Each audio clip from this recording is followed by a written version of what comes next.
அனைவருக்கும் வணக்கம். கடகராசினியர்களுக்கு நிகழ இருக்கும் அக்டோபர் மாதம் 3ஆம் தேதி முதல் 10ஆம் தேதி வரை உள்ள அடுத்த 7 நாட்கள் முழுவதுமே கடகராசினியர்களான உங்களுடைய வாழ்வில் என்ன மாதிரியான நன்மைகள் எல்லாம் ஏற்பட இருக்கு, கிரக நிலைகளின் ரீதியாக அமையிருக்கும் சாதகங்கள் என்ன, பாதகங்கள் என்ன, மேலும் என்ன மாதிரியான நன்மைகள் எல்லாம் உங்களுடைய வாழ்வில் ஏற்பட இருக்கு, குறிப்பா இத்தருணங்கள்ல கிரகங்களுடைய சஞ்சார நிலைகள் என்ன என்று பார்க்கும்போது இந்த வாரத்தை பொறுத்தவரை மிதுன ராசியில் சஞ்சரித்து வரும் குரு பகவான் கடகராசிக்கு அதிசாரமாக பெயர்ச்சியாகி அங்கு உச்சம் பெறுகிறார். அதே போல் சிம்மத்தில் கேதுவும், கன்னிராசி சூரியனும் சுக்கிரன் நீச்சம் பெற்றும் சஞ்சரிக்கிறாங்க. துலாம் ராசியில் புதனும் செவ்வாயும் இணைந்து சஞ்சரிக்கிறாங்க. கும்பத்தில் சனி வக்ரகதியிலும் ராகுவும் இணைந்து சஞ்சரிக்கிறாங்க. இந்த கிரகங்களுடைய சஞ்சார நிலைகளின் காரணமாக கடகராசினியர்களுடைய வாழ்வில் அடுத்த 7 நாட்கள் முழுவதுமே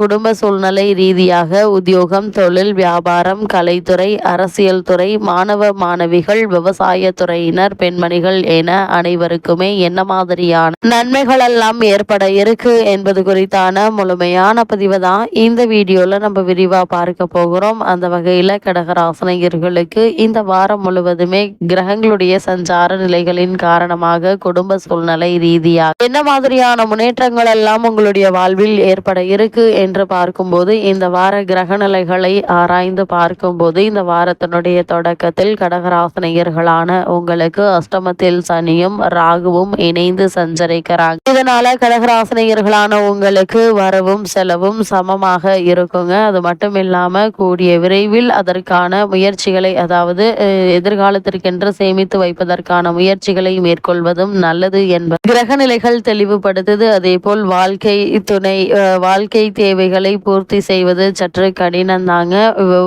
உறவினர்களுடைய தேவைகளை பூர்த்தி செய்வது சம்பந்தமான முயற்சி மேற்கொண்டு வரும் கடகராசினியர்களுக்கு ஏமாற்றமே மிஞ்சும். அதனால் கவனமாக இருப்பது நல்லதுங்க. நண்பர்கள் கூட உங்களுக்கு பகையாக மாறுவதற்கான சாத்தியக்கூறுகள் இருக்குதுங்க. நல்ல சந்தர்ப்பங்கள் கை நழுவி செல்லலாம். அதே போல குலதெய்வ வழிபாடும் இஷ்ட தெய்வ வழிபாடும் தசாபுக்திக்கு ஏற்ப தெய்வ வழிபாடுகள் எதிர்வரும் இடர்பாடுகளை அகற்றி நல்ல ஒரு முன்னேற்றத்தை உங்களுடைய வாழ்வில் ஏற்படுத்தி கொடுக்கும் என்பதை கிரக நிலைகள் உறுதியளிக்குது. உத்தியோக காரணமாகவோ அல்லது மற்ற காரணங்களுக்காகவோ குடும்பத்தை விட்டு பிரிந்திருந்தவர்களும் கூட ஒன்று சேரக்கூடிய ஒரு தருணம் என்று தாங்க சொல்ல வேண்டும். காலகட்டங்கள்ல நீங்கள் என்ன மாதிரியான முயற்சிகளை நீங்கள் மேற்கொண்டாலும் நிச்சயம் உங்களுக்கு வெற்றி கிடைக்கும் என்பதை கிரகங்களுடைய சஞ்சார நிலைகள் தெளிவாகவும் உறுதியாகவும் எடுத்து காட்டுதுங்க. கடகராசினியர்களை பொறுத்த வரைக்கும் கன்னிராசியில் சஞ்சரித்து வந்த புதன் பகவான் இந்த வாரத்தினுடைய ஆரம்பத்தில் துலாம் ராசிக்கு பயிற்சி ஆகிறார். உங்களுடைய ராசிக்கு 3, 12 ஆகிய இடங்களுக்கு அதிபதியானவர் புதன். அவர்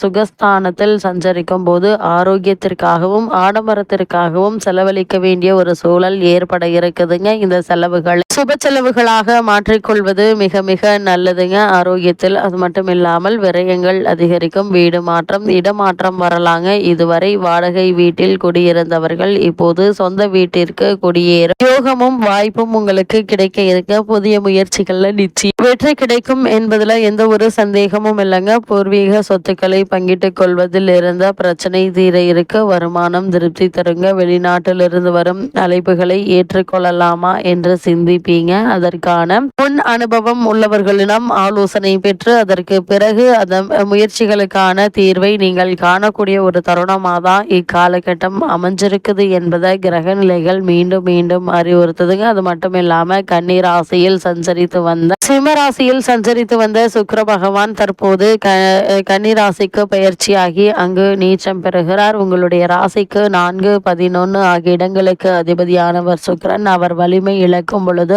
ஆரோக்கிய தொல்லைகள், அதனால் மருத்துவ செலவுகளும் ஏற்படுங்க. வெளிநாடு செல்லும் முயற்சி அல்லது வெளிநாட்டிலிருந்து சொந்த ஊர் திரும்பும் முயற்சியில் தடைகள் ஏற்படக்கூடும். இளைய சகோதரத்தோடு இருந்த நெருக்கம் குறையுங்க. தொழில் போட்டிகள் அதிகரிக்குங்க. சரக்குகள் தேங்கி இருக்குங்க. அதனால முன் முன்பணத்தை வாங்கி கொண்டு சரக்குகள் அனுப்புவதை கையாள்வது அவசியங்க. அது மட்டும் இல்லாம என்ன பொருள் அனுப்புகிறோம் என்பதை பொறுத்தும் அமைகிறது. அதனால் அதிக கவனத்தோடும் எச்சரிக்கையோடும் இருப்பது அவசியங்க. சரக்குகள் தேங்கி வாடிக்கையாளர்கள் அதிகரிக்க புதிய யுக்திகளை நீங்கள் கையாள வேண்டிய ஒரு சூழ்நிலை உருவாகுங்க. அதனால் அதிக கவனத்தோடும் எச்சரிக்கையோடும் இருப்பது அவசியங்க. இத்தருணங்களை பொறுத்தவரை கடகராசனையர்களை பொறுத்த வரைக்கும் மிதுன ராசியில் சஞ்சரித்து வந்த குரு பகவான் தற்போது உங்களுடைய ராசிக்கு, அதாவது ஜென்ம ராசிக்கு அதிசாரமாக பெயர்ச்சியாகி அங்கு உச்சம் பெறுகிறாருங்க.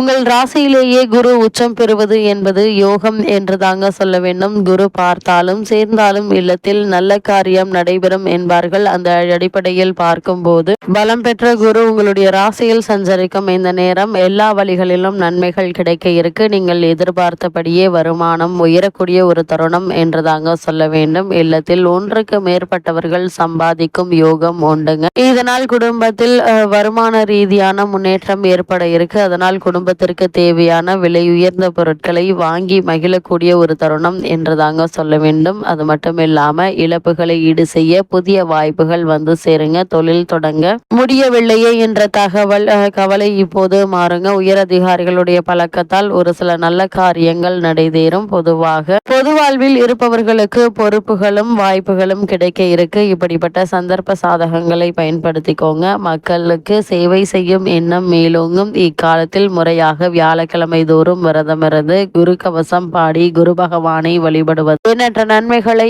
ஏற்படுத்துங்க. குறிப்பா கடகராசனியர்களை பொறுத்த வரைக்கும் இந்த வாரத்திலும் சனி பகவான் வக்ரத்திலே இருக்கிறார். கும்பராசியில் சஞ்சரிக்கும் சனி பகவான் இந்த வாரம் முழுவதுமே வக்ர இயக்கத்தில் இருக்கிறாருங்க. உங்களுடைய ராசிக்கு அஷ்டமத்து சனி வக்ரம் பெறுவது என்பது யோகம் என்று தாங்க சொல்ல வேண்டும்.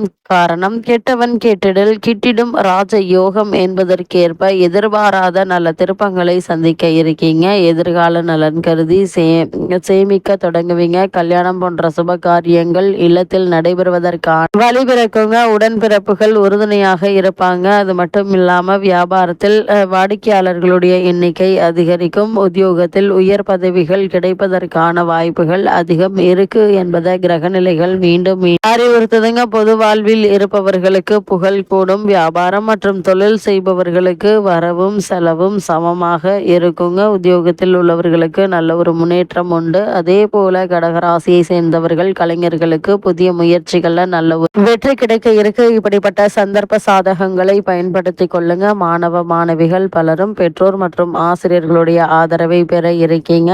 பெற்றோர்களுக்கு இல்லத்தில் நல்ல சம்பவங்கள் நடைபெறுவதற்கான சாத்தியக்கூறுகள் நிறைந்த ஒரு வாரம் என்று தாங்க சொல்ல வேண்டும். அது மட்டும் இல்லாம இந்த வாரத்தில் தனஸ்தானத்தில் சுக லாபாதிபதியான சுக்கிரன் இருப்பது நல்ல ஒரு அமைப்புங்க. இதனால் வருமானம் அதிகரிக்க இருக்கு. பொருளாதாரத்தில் முன்னேற்றமான நடவடிக்கைகளை எடுக்க இருக்கீங்க. கொடுத்த கடன்கள் அனைத்தும் வசூலாக இருக்கு. தர வேண்டிய கடனில் ஒரு பகுதியை அடைத்து நிம்மதி பெறுவதற்கான வழிபிறக்கக்கூடிய ஒரு தருணம் என்று தாங்க சொல்ல வேண்டும். வாணிபத்தில் தேக்க நிலை மாறலாங்க. அதே போல லாபம் அதிகரிக்க தொடங்குங்க. வேலை செய்யும் இடத்தில் அதிகாரிகளுடைய ஒத்துழைப்பு பாராட்டை பெற்று தருங்க. தொழில் வணிகத்தில் கடைகள் புதிய விஸ்தரிப்பு முதலிய முயற்சிகளை மேற்கொள்ளலாங்க. குடும்ப ஒற்றுமை அதிகரிக்கும். சுபகாரிய தடை நீங்கி நல்ல ஒரு முன்னேற்றத்தை இப்போது நீங்கள் தாராளமாக எதிர்பார்க்கலாம். பக்தி அதிகரிக்கும். கடகராசனியர்களான நீங்கள் திருத்தல தரிசனம் செய்வதற்கான வாய்ப்புகளும் அதிகம் இருக்குங்க. வரவுக்கு வழி இருந்தாலும் செலவுகளும் அதிகரிக்குங்க. எனவே செலவில் கவனமாக இருங்க. தேவையில்லாத வீண் அனாவசிய செலவுகளை குறைத்துக் கொள்வது நல்லது. இளைய சகோதரர்கள் கருத்து வேறுபாடு வரலாம். ஆரோக்கியத்திலும் பிரச்சனைகள் வரலாங்க. வீண் விவாதத்தை தவிர்க்க வேண்டுங்க.